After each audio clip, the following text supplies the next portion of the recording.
So then we come to the 12th step of the 16 steps of Anapanasati, the practice of mindfully breathing in and mindfully breathing out.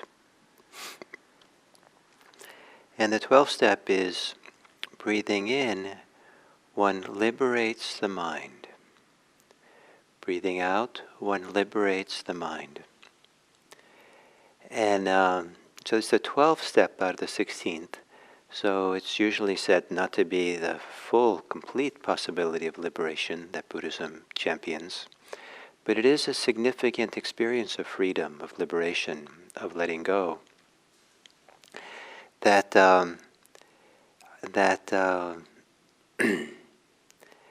makes an impression on the mind, makes an impression on us. It's educational, it's opening, it's inspiring. It kind of begins pointing the way. Oh, now we know something we didn't know before.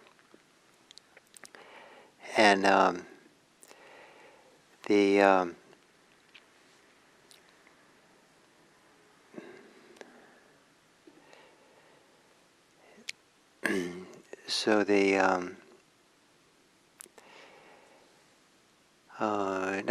remember it's a 12th step. So what that means is that the first 11 steps are in a sense a preparation for this step. If we simply heard the only instruction for Buddhism is to let go, let go, let go, I don't know if that would be so useful for people to hear. And also it might not give the right idea of what letting go is about. It might feel like, oh, I just let go of everything I have and have nothing as a result and be impoverished in some way. And if I let go, there's nothing left and I'll just be kind of depressed and miserable or something. The letting go happens after the first 11 steps, which are preparing the ground and opening the field and setting up a sense of well-being, where letting go has a very wonderful context. And we understand the tremendous value of letting go because of the wholesomeness, the beneficial states that we're experiencing. So to kind of review this a little bit, how context is set up for letting go. So the practice begins with just simply mindfully breathing in and out, helping the mind calm down, helping the mind get focused, helping us to show up and be present for our experience. And I think for most people, that's where the bulk of the practice is. Even people that practice for a long time, they sit down to meditate, and they're at step 1 and 2. And this idea that there's a progress and you're supposed to always be at the growing edge of this 12, 16 steps is a kind of just a unnecessary source of stress and a misunderstanding. And it's easy then to miss ourselves in the process and not really connect to ourselves. The idea in mindfulness practice is to really become ourselves, really be honest about what's here, and learn how to rest and be present for it. And this idea of just breathing in and out through it all is a way of supporting us to not resist, not try to escape, not try to avoid what is here, but to really be present and face what's here and work through it. And just breathe with it and relax and heal and open up and release the things that have to be released. But as we do this practice, then at some point we begin recognizing that we can relax the body. Sometimes the body just relaxes itself in meditation. Often you don't have to do the relaxing, but the body becomes more tranquil, more calm. And that feels like a good thing. And the more we practice, the more calm and relaxed the body becomes. As the body becomes calmer and more relaxed, let go of some of the tension we have, some of the feelings of well-being can well up. The sense of contentment, ease, relaxation itself can bring a kind of joy and happiness. And so the practice begins kind of inching its way into feeling some joy, happiness, contentment, well-being. That sets the stage to better appreciate the tensions of the mind, the mental activity, how there's the stresses that are there. And so then the practice, when we start seeing that, we start relaxing the mental activities, calming the agitation of the mind, relaxing the mind, relaxing the mental muscle, the thinking muscle.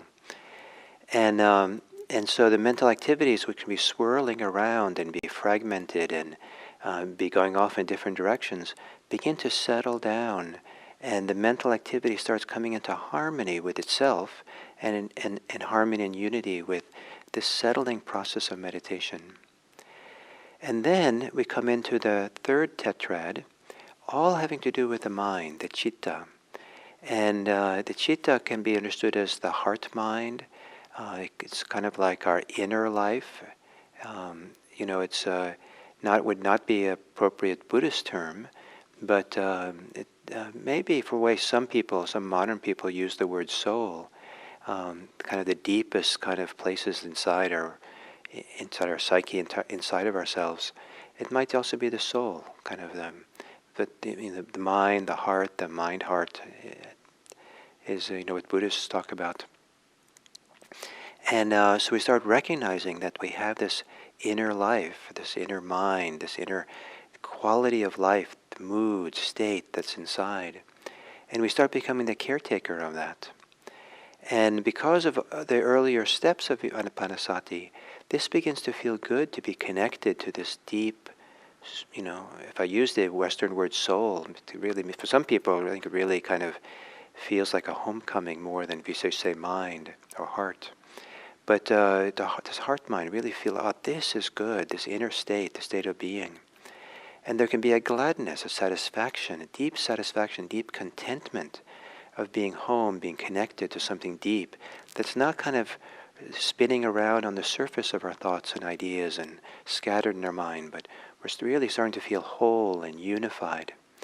And that process of becoming unified and unscattered, undispersed, continues into the 11th step with samadhi, with unification, with steadying. This whole mind state comes and gets gathered together, and there's a lot of well-being that can come. Some of the greatest forms of joy and happiness come from samadhi, from a mind that's unified and settled and connected. So by the time we get to the step 12, letting go, liberating the mind, there's just a tremendous amount of well-being. There's a feeling of being really at home, connected. And so rather than letting go being an impoverishment, a diminishment of ourselves, we start really seeing that what we're letting go of is in fact what diminishes us, is in fact what impoverishes us. That there's something about the mind getting caught and preoccupied, obsessing about things, spinning around in thoughts and ideas, holding on to fear. Oddly enough, we can cling to fear, clinging to resistance, clinging to all kinds of things that we resist and hold on to and cling for dear life, clinging to self and self-image, clinging to hurt, all kinds of things that people will cling to, but it's seen on this reservoir, on this foundation of well-being, of goodness, of freedom, of clarity. And so it's really clear that that clinging is a separation from that well-being. Letting go just feels like, of course I'll let go. The letting go is so obviously a diminishment, so obviously a source of suffering, so obviously a source of stress. Of course I'll let go. And so sometimes the letting go, the liberation that happens here, is so innate that it's not something we have to do. We just keep staying present, breathing with the experience, and just letting things be, and something will just let go by itself, because it takes a certain kind of mental involvement to remain clinging. And if we just let things be, even our clinging, it will self-liberate at some point. The self-liberating capacity of all things. And so we come to the 12th step, and we come to the time of liberation, of letting go. And it's at this point where some people find it just really a wonderful thing to just, sometimes when you sit down to meditate, just let go, let go, let go. Just whatever arises, let it go. Let it be, let it be. Don't be involved, don't pick it up, don't get reactive to it, don't pull away. Just let go, let it be, let it be, let it go. And, and and so we let go of everything. We let go of even mindfulness, being aware. We let go of self. We get let go of knowing. We let go of even letting go at some point. Just let go. And let go of being the agent of it. Let go of having an agenda. Let go of trying to be complete or getting enlightened even. Just let go, let go. That's as if that's all there is. Let go of needing to let go even.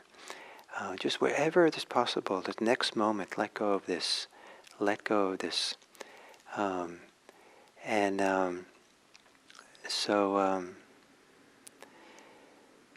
this 12th step of Anapanasati, breathing in, liberating the mind, breathing out, liberating the mind. So that's and that is the entryway to the last 4 steps of Anapanasati. And so letting go and liberation here is not the end of the story, but in some ways it's the beginning of the story. And they say that sometimes it's said in kind of the folklore of Buddhism that the Buddhist path really begins when we have a qualitative experience of letting go, of liberation, that we know, oh, this is what it's about. This is what freedom is possible.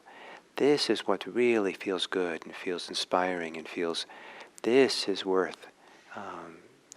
And this is such a qualitatively good experience, such a rich experience, such an experience that's filled with potential for compassion and love and freedom and goodness and lack of causing harm, wanting to cause harm in the world.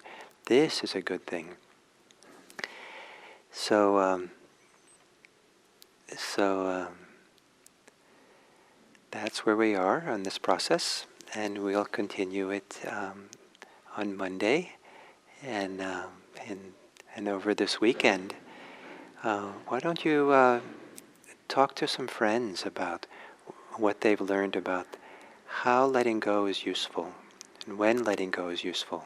Have conversations about the benefits of letting go and how letting go can be done in wise ways, and look for opportunities to let go.